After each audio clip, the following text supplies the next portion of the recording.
내가 복무했던 부대에는 유명한 괴담이 하나 있었다. 어느 부대에나 괴담 하나씩은 있지만 내가 그 일을 직접 겪게 될 줄은 몰랐다. 야, 동훈아, 일병 이동훈. 너 지금 앞에 하천 보이지? 예, 그렇습니다. 저기 하천에 귀신 나오는 거 알고 있냐? 귀신 말입니까? 잘 모르겠습니다. 이따가 근무 끝나면 라면 끓여와. 얘기해줄게. 예, 알겠습니다. 최성훈 병장. 나와 같이 근무를 서고 있던 선임이다. 만사가 심심해질 시기였던 계급 병장. 성격이 그리 좋은 사람은 아니었지만 야간 근무를 같이 나가면 흥미진진한 이야기를 해줬다. 근무 시간이 끝나고 초소에서 돌아와 최 병장의 말대로 컵라면에 물을 받고 있었다. 야, 나는 해물라면. 예, 알겠습니다. 나는 뜨거운 라면을 가져와서 자리에 앉았고 곧이어 최 병장의 이야기가 시작됐다. 나도 듣기만 했는데 아주 가끔 1년에 많아야 3번 정도지만 아까 초소 앞에 있는 작은 하천에 매년 시체가 흘러들어와. 시체 말입니까? 그래, 시체. 그 천이 압록강이랑 이어진 거 알고 있지? 그렇습니다. 탈북자들이 압록강을 건너려고 할 때가 많은데 모두가 무사히 건너는 건 아니야. 북한군한테 발각돼서 사살당하거나 추운 겨울에 저체온증이나 심장마비로 죽기도 하고 여름에는 소나기에 불어난 강에 휩쓸려 죽기도 한대. 그 많은 시체 중에 몇 구가 저 하천에서 발견되는 거지. 최 병장은 다음 말을 이어가기 전 라면을 뒤적였다. 내가 듣기에도 꽤 일리 있는 말이다. 실제로 시체 발견 시 취해야 할 교육을 듣기도 했었다. 일병 이동훈, 질문이 있습니다. 뭔데? 아까 귀신 이야기는 어떤 겁니까? 아, 그거. 이상하게 말이야. 흘러온 시체는 아침에만 발견이 돼. 뭐 밝을 때 찾기 쉬운 것도 있지만 가끔 밤에 주변을 수색해도 보이지 않았던 시체가 꼭 날이 밝으면 누구나 찾기 쉬운 자리에 있는 거지. 그리고 시체가 발견되기 전날 밤에 근무자가 귀신을 본다는 거야. 근데 근무자들이 봤다는 귀신이 전부 비슷해. 어떻게 말입니까?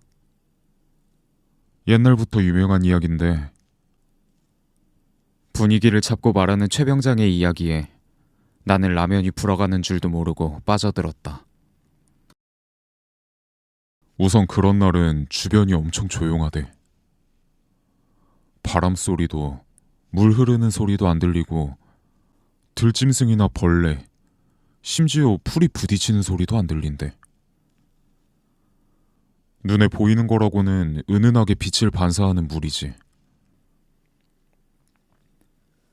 극도로 조용한 상태가 되면 사람이 예민해지는데 물가를 자세히 보니까 뭔가 일렁거리는 거야.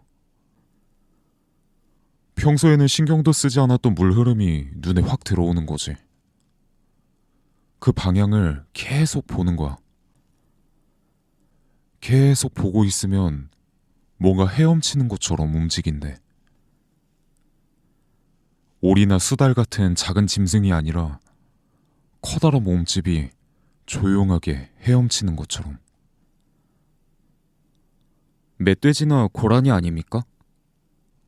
나도 처음에는 그런 줄 알았어. 근데 그런 짐승이 헤엄치는데 아무런 소리가 나질 않잖아. 심지어 점점 초소와 가까운 곳으로 흘러오더래. 무섭긴 한데 그래도 어떻게 확인은 해야지.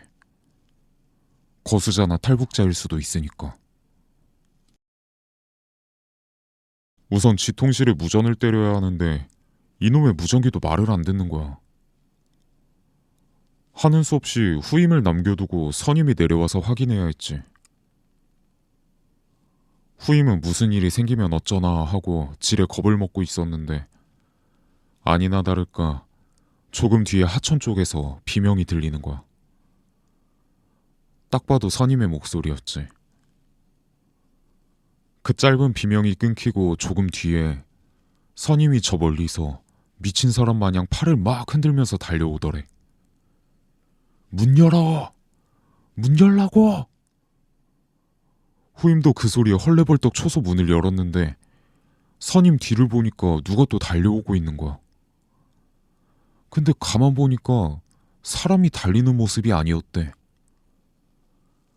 머리는 산발에 마치 물속에서 허우적거리듯이 휘적휘적 선임을 따라오고 있었지.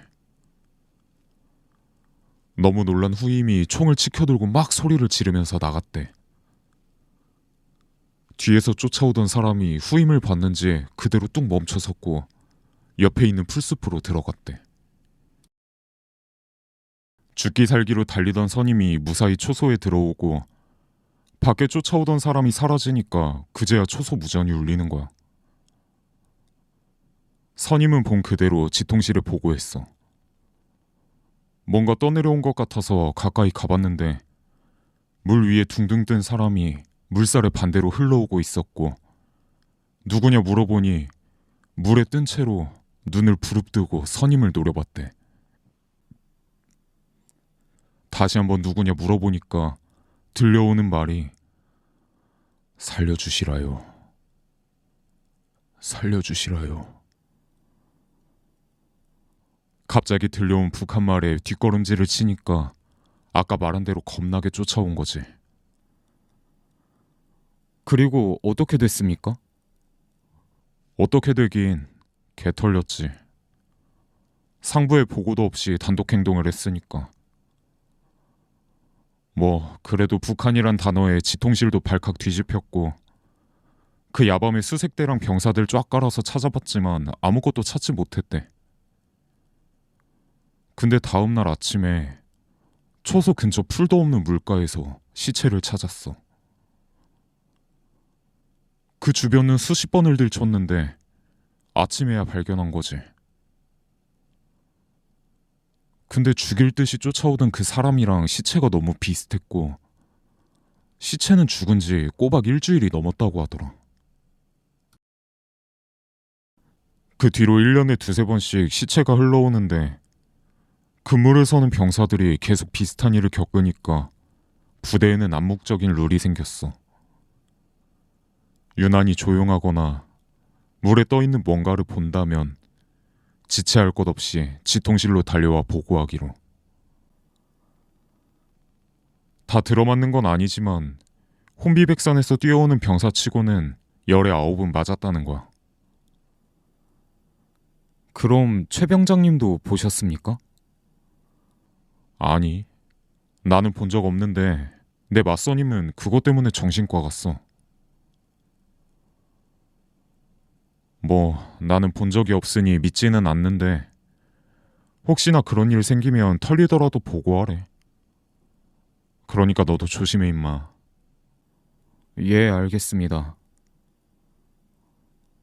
최 병장의 이야기가 끝나고 우리는 다 불어터진 라면을 억지로 우겨 넣었다. 그 이야기 뒤로 2달 후에 최 병장은 제대했다.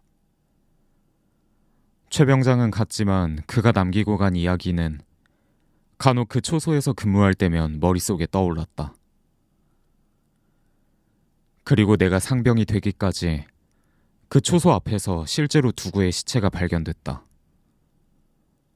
물론 귀신 이야기도 빠지지 않고 말이다. 숨소리도 크게 들릴 만큼 조용한 날과 똑바로 하늘을 보고 누운 채 떠내려오는, 아니 정확히는 물살 반대로 거슬러 오는 사람. 물속에서 허우적거리듯 이상한 자세로 걸어오는 사람. 최 병장에게 들었던 이야기 그대로였다. 그리고 그해 겨울 나도 같은 일을 겪게 된다. 그날 나는 마투임과 같이 그 초소로 근무를 나가게 됐다. 오전 일과 때 창고 정리를 해서 그런지 급격하게 피곤함이 몰려와 허공을 보며 생각에 잠겨 있었는데 후임이 말을 걸어왔다. 이병장님, 오늘따라 조용한 것 같지 않습니까? 그러냐? 예, 그렇습니다. 숨소리도 들리는 것 같지 말입니다. 문득 떠오르는 최 병장의 이야기. 장난기가 생긴 나는 후임에게 그 이야기를 해줬다. 와, 그 얘기가 진짜였습니까? 그럼 임마, 물 너무 오래 보지 마라. 그러다 귀신 본다. 왜 그러십니까? 저 겁 많은 거 알지 않습니까? 야, 됐고. 나 좀 졸고 있을 테니까 무전 울리면 깨워. 예, 알겠습니다. 얼마나 졸았을까? 이병장님. 이병장님. 이병장님. 나를 다급하게 깨우는 후임의 목소리가 들렸고 나는 무전이라도 왔나 싶어 벌떡 일어났다.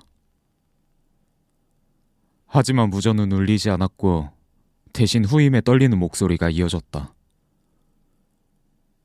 이병장님, 저기 뭔가 보이지 않습니까? 뭐 새끼야, 뭐가 보인다는 건데. 저기 물가 말입니다. 뭐가 또 있습니다. 뒤질래? 보고 올 테니까 대가리 받고 있어. 잠깐의 단잠을 깨운 탓에 잔뜩 화가 났던 나는 그대로 밖에 나갔고 곧이어 내 눈을 의심했다. 물 위에 떠있는 커다란 것이 일렁인다.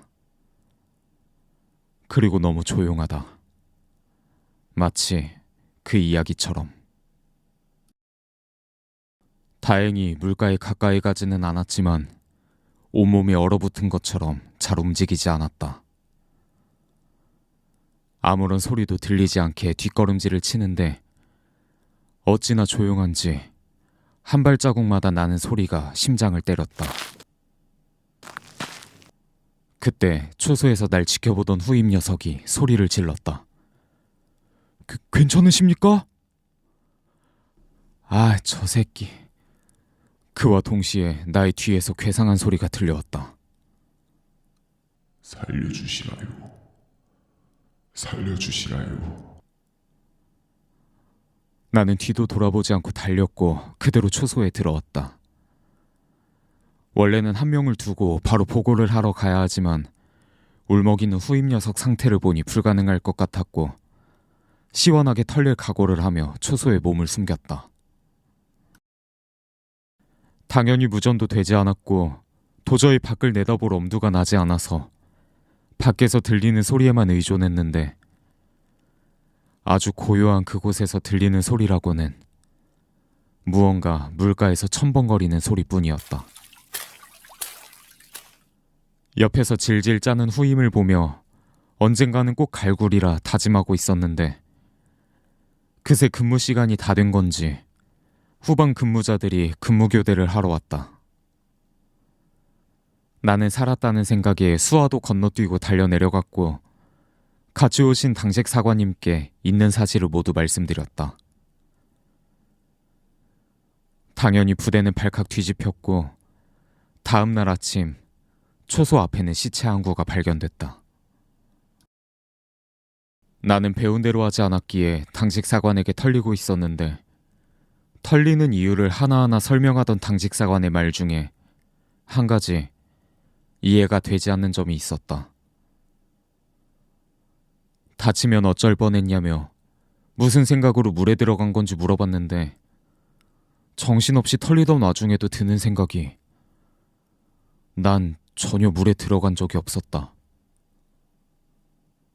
그 사실 그대로 알렸지만 당직 사관의 말로는 물에 젖은 발자국이 초소 계단까지 찍혀 있었다는 것이다. 나는 신고 있던 군화까지 보여주며 말했다. 아, 진짜 아닙니다. 아, 이거 보십시오. 물가 근처도 안 갔습니다. 하지만 늘 그렇듯 말은 통하지 않았고 결국 나는 지시불이행으로 징계 처리를 받았다.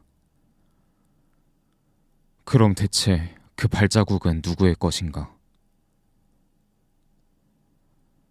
내가 그런 일을 직접 겪을 거라고 생각도 못했지만 막상 겪고 나니 제대한 지 한참이 지난 지금도 생생하다.